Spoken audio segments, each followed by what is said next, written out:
इसीलिए इस दुनिया में सत्य कहने की कोई भाषा नहीं है, कोई बात नहीं है। सत्य ही है जो वो आखिरी बात है जिसे कहा नहीं जा सकता, क्योंकि सत्य एक ही होता है और वह हर स्थिति या परिस्थितियों में एक ही जैसा होता है।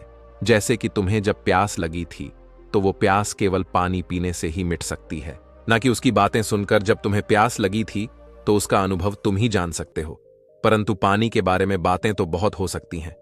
इसलिए मैं तुम्हें वह आखिरी बात बताने जा रहा हूं। इसे ध्यानपूर्वक सुनना और इसका अनुभव करने का प्रयास करना।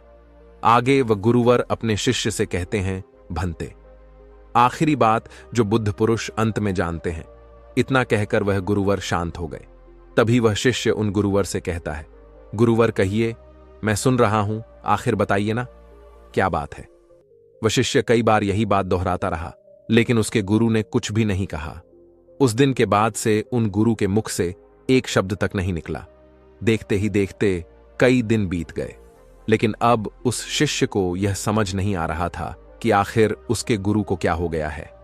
आखिर वह ऐसा क्यों कर रहे हैं, आखिर वह कुछ बोलते क्यों नहीं। जब से उन्होंने मुझसे कहा कि मैं तुम्हें आखिरी बात बताने जा रहा हूं, उसके बाद से उन्होंने मुझसे एक शब्द तक नहीं कहा। वह मुझे वह आखिरी बात बताने वाले थे जो बुद्ध पुरुष अंत में जानते हैं, लेकिन उसकी बात से वह चुप हो गए। उन्होंने मुझसे तब से कुछ भी नहीं कहा है और अब तो पूरे 1 महीने बीत चुके हैं, लेकिन मेरे गुरु मुझसे कुछ कह ही नहीं रहे। वशिष्ठ इसी चिंता में लगा हुआ था। तभी अगले दिन सुबह उस शिष्य के गुरु हमेशा हमेशा के लिए चुप हो गए। किंतु अपना देह त्यागने से पहले गुरु ने अपने शिष्य को अपने थैली की ओर इशारा करते हुए कुछ कहने की कोशिश की थी और उसके बाद उन्होंने अपना देह त्याग दिया। शिष्य ने गुरु का अंतिम संस्कार किया और उसके बाद उसने उस थैली में जाकर देखा तो उसमें एक छोटी सी चिट्ठी थी और उस चिट्ठी में लिखा हुआ था, भंते, जो आखिरी बात मैं तुम्हें बताना चाहता हूं वह आखिरी बात कभी हो ही नहीं सकती। शिष्य को अब भी कुछ समझ नहीं आ रहा था कि आखिर इसका क्या मतलब है। आखिर उसके गुरु ने ऐसा क्यों कहा है, ऐसा क्यों लिखा है, उसे कुछ भी समझ नहीं आ रहा था। कई दिनों तक तो वह इसी बारे में सोचता रहा, लेकिन उसे इसका कोई जवाब नहीं मिला। अंत में उसने यह तय किया कि जैसा भी उसे उसके गुरु ने मार्ग दिखाया है वह उस मार्ग पर आगे बढ़ेगा और सत्य की प्राप्ति करेगा। वह आध्यात्म की मार्ग पर आगे बढ़ता गया और करीब 10 सालों की खोज बन के बाद आखिरकार एक दिन उसने सत्य को प्राप्त कर ही लिया और तब जाके उसे अपने गुरु की बात समझ में आ गई और अब वह मौन हो चुका था और अब उसे वह आखिरी बात पता चल चुकी थी। वह आखिरी बात कोई कह नहीं सकता, क्योंकि जो बात कह दी जाए वह आखिरी नहीं होती और वही सत्य है, शांति है, एक जैसा है और वह कभी नहीं बदलता। फिर भी अगर मैं आपसे उस आखिरी बात के बारे में बात कहूं तो मेरे कहते ही आप जितने लोग भी यह वीडियो देख रहे हैं, जो मेरी बातें सुन रहे हैं, वो उतनी ही तरह तरह की बातें निकालेंगे और वह सत्य नहीं होगा। उसमें कहीं भी आपको सत्य नजर ही नहीं आएगा और ऐसे में वह आखिरी बात भी नहीं रह जाएगी। तो आपके हिसाब से वह आखिरी बात क्या है? क्या आप अब तक जान चुके हैं या नहीं? तो यदि अगर आप अब तक उस बात को नहीं पहचान पाए तो मैं एक बार फिर से आपको समझाने का प्रयास करता हूं और आपको बताने का प्रयास करता हूं। वह आखिरी बात है, लगता है अब तक आप समझ नहीं पाए। वह आखिरी बात है मौन, और जब हम मौन हो जाते हैं तो हम कुछ नहीं कहते और वही सत्य होता है, वही बदलता नहीं। इसलिए जो बुद्ध पुरुष अंत में जानते हैं वो यही सत्य है जो कभी नहीं बदलता। वैसे दोस्तों, आपने आज की इस वीडियो से क्या सीखा वह मुझे आप कमेंट में जरूर बताइएगा, और अगर आपको ये वीडियो अच्छी लगी हो तो इस वीडियो को लाइक और अपने दोस्तों के साथ शेयर भी जरूर कीजिएगा। दोस्तों, जब हमारा मस्तिष्क अच्छे तरीके से काम करता है तो ही हम अच्छा सोच पाते हैं और जीवन में अच्छे अच्छे बदलाव भी ला पाते हैं। और जीवन में अगर आपको बड़े फैसले लेने हैं, मुश्किल हालातों से निपटना होता है, तो हमें मानसिक रूप से मजबूत होना बहुत ज्यादा जरूरी होता है। जरूरी नहीं कि आपकी जिंदगी में हर पल अच्छा ही होता रहे और आप तभी खुश रहे। कभी कभी आपकी जिंदगी में ऐसे वक्त भी आएंगे जहां पर आपको भारी मुसीबतों का सामना भी करना पड़ सकता। ऐसे में कई बार होता है कि इंसान मुसीबतों का सामना करते करते, अपने मुश्किल हालातों से लड़ते लड़ते अपने जीवन से हारने लगता है। लेकिन वहीं पर जो इंसान मानसिक रूप से मजबूत होते हैं वह इन मुश्किल हालातों से अपने कठिन समय से बाहर जरूर निकल आते हैं। तो दोस्तों, आज की इस वीडियो में हम अपने मुश्किल वक्त से बाहर कैसे आएं, इसी पर चर्चा करने वाले हैं। मैं 8 नियम बताने वाला हूं, जिसे अगर आप जान और समझ लेते हैं तो यकीन मानिए आप अपने मुश्किल हालातों से जरूर बाहर निकल आएंगे और आप मानसिक रूप से एक मजबूत इंसान भी बन जाएंगे। तो मित्रों, आज की यह वीडियो बहुत ही महत्वपूर्ण होने वाली है, इसे छोड़कर कहीं जाइएगा नहीं। मित्रों, एक बार एक बौद्ध महात्मा आश्रम में अपने शिष्यों को दिमाग के ऊपर कुछ प्रवचन दे रहे थे। गुरु कह रहे थे कि इंसान के मस्तिष्क के विचार कभी अच्छे होते हैं तो कभी बुरे होते हैं। अच्छे विचार जब उसके दिमाग में जन्म लेते हैं तो वह अच्छी और कल्याणकारी बातें सोचता है, लेकिन वहीं पर अगर बुरे और गलत भावनाएं जन्म लेती हैं तो उससे उसका पतन होता है। तभी उन्हीं में से एक राजवंत नाम का शिष्य खड़ा होता है और गुरु से पूछता है कि गुरुवर, क्या कुछ ऐसा तरीका आप बता सकते हैं जिससे कि हम अपने मस्तिष्क को मजबूत और ताकतवर बना सकते हैं, खुद को मानसिक रूप से मजबूत बना सके।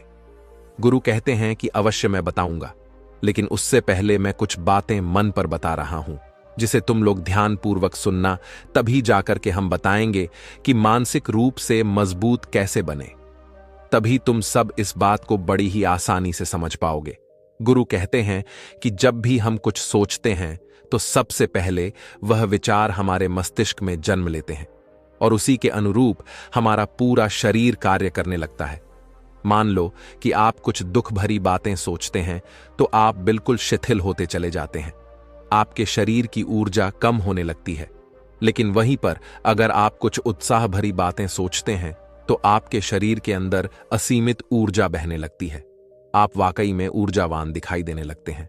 आप यह अनुभव खुद कर पाएंगे कि जब आप खुशी होते हैं तो आपके शरीर के अंदर बहुत ऊर्जा आ जाती है, आपका रोम रोम खिल उठता है। ऐसा इसलिए हुआ क्योंकि आपने अपने दिमाग में कुछ जोश भरी बातें सोची। शरीर तो वही है आपका, लेकिन जब आप दुखी होते हैं तो आपका शरीर बिल्कुल ऊर्जा विहीन हो जाता है। लेकिन जब आपके विचार जोश भरे वाले होते हैं तो आपका शरीर खिल उठता है। यानी हमारा शरीर किस तरीके से काम करेगा, यह सब हमारे मस्तिष्क में उत्पन्न हो रहे विचारों पर निर्भर करता है। अब तुम सबको मेरी बातें बहुत ही अच्छे तरीके से समझ में आएंगी। अब हम बताने जा रहे हैं कि मानसिक रूप से हम मजबूत कैसे बने। गुरु कहते हैं कि मैं तुम सबको 8 तरीका बताऊंगा। अगर आप उन 8 तरीकों को अपने दिमाग में लाएं, वैसा ही सोचते हैं, तो यकीन मानिए आपका शरीर भी वैसा ही काम करने लगेगा।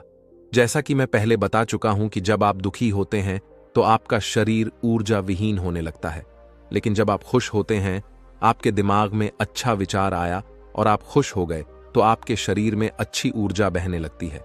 इसका मतलब यह है कि अगर हम वह 8 तरीका जान लें और वही हम अपने दिमाग में सोचे तो हमारा शरीर भी ऊर्जा और जोश से भर जाएगा, अर्थात हम मानसिक रूप से मजबूत बन जाएंगे। और वास्तव में जब आप मानसिक रूप से मजबूत बन जाएंगे तो आप मुश्किल हालातों का सामना बड़ी ही आसानी से कर लेंगे। गुरु कहते हैं कि शिष्यों, मानसिक रूप से मजबूत बनने का पहला नियम है जो हो चुका है उसकी परवाह करना छोड़ दो। गुरु कहते हैं कि शिष्यों, मुझे यह बताओ कि सूर्य किस दिशा में उगता है। तो सभी शिष्यों ने एक साथ जवाब दिया कि गुरुजी, सूर्य पूर्व दिशा निकलता है। फिर गुरुजी ने कहा कि अगर मैं यह कहूं कि सूर्य पश्चिम दिशा से निकले तो क्या वह निकलेगा? सभी शिष्य कहते हैं कि बिल्कुल नहीं गुरुवर, सूर्य तो पूर्व दिशा से ही निकलेगा, हम उसके स्थान को, उसके जगह को बदल नहीं सकते हैं। फिर गुरु कहते हैं कि मान लो बारिश का मौसम है और अगर मैं यह बोलूं कि बारिश बंद हो जाए तो क्या हमारे बोलने से बारिश बंद हो जाएगी? शिष्य कहते हैं कि नहीं गुरुवर, वह तो मौसम में बदलाव की वजह से होगा, जब मौसम में बदलाव होगा तो बारिश बंद हो जाएगी। फिर गुरुजी कहते हैं कि अगर मैं तुम लोगों से यह कहूं कि ठंडी के मौसम में गर्मी पड़ने लगे तो ऐसा होने वाला तो नहीं है।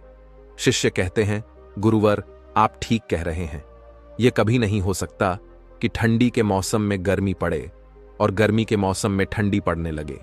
यह मौसम तो प्रकृति पर निर्भर करता है जो कि हमारे बस में नहीं है। फिर गुरु कहते हैं कि ठीक उसी प्रकार अगर जो चीज हमारे वश में नहीं होती है या जो बातें घटनाएं बीत चुकी हैं, अगर हम उन घटनाओं को लेकर के बार बार परेशान होते रहेंगे या उसकी बहुत ज्यादा परवाह करेंगे, तो क्या हम भूतकाल की घटनाओं को बदल सकते हैं? शिष्य कहते हैं कि नहीं गुरुवर। फिर गुरु कहते हैं कि अगर तुम उन बीती घटनाओं को लेकर के बार बार चिंता में रहोगे और उस चीज की परवाह करोगे, तो तुम परेशान होते चले जाओगे। इसीलिए तुम्हारी जिंदगी में जो घटित हो चुका है, कोशिश करो उसे भुलाने की, और उसका एकमात्र तरीका है कि आप अपने आने वाले समय पर, आने वाले भविष्य पर, आने वाली चीजों पर अपना ध्यान केंद्रित करिए। गुरु आगे कहते हैं कि मानसिक रूप से मजबूत बनने का दूसरा नियम है ध्यान करने की आदत डालें। गुरु कहते हैं कि गौतम बुद्ध जब सत्य की खोज में निकल पड़े थे तो उन्होंने बहुत सारे उपाय किए, बहुत सारे कर्मकांड किए, लेकिन उन कर्मकांडों की वजह से उन्हें बहुत ज्यादा कुछ हासिल नहीं हुआ और उनका शरीर दुबला पतला होता चला गया। लेकिन वह सत्य की खोज करने में असमर्थ रहे। उनके गुरुओं ने उन्हें बहुत सारे कर्मकांड उपाय बताए, लेकिन उन कर्मकांड का कोई मतलब नहीं हुआ। अंत में जब भगवान गौतम बुद्ध स्वयं ध्यान की अवस्था में बैठे तो धीरे धीरे ध्यान की गहराइयों में जाकर के उन्हें वह सारी चीजें लगने लगी जिस चीज की वह खोज में निकल पड़े थे। ध्यान के जरिए वह अपने सभी विचार पर विजय पा लिए। उन्होंने पापी मार्ग को पराजित किया, काम वासना पर विजय पाई, अपनी हर एक भावना पर वह विजय पा लिए। और यह सब तभी हुआ जब वे ध्यान की गहरी अवस्था में बैठे और कई दिनों तक ऐसे ही बैठे रहे। ध्यान करने से हमारा मन और मस्तिष्क बहुत ही शांत हो जाता है, जिसे कि अगर हम किसी वस्तु पर या किसी के बारे में या किसी चीज के बारे में जब विचार करते हैं तो हमारा पूरा ध्यान उसी पर केंद्रित रहता है। हमारा दिमाग ज्यादा इधर उधर भागता नहीं है और हम चीजों को बहुत ही अच्छे तरीके से समझ पाते हैं। ध्यान ही एक ऐसा तरीका है जो आपको हर तरीके से आपके दिमाग को मजबूत बनाता है।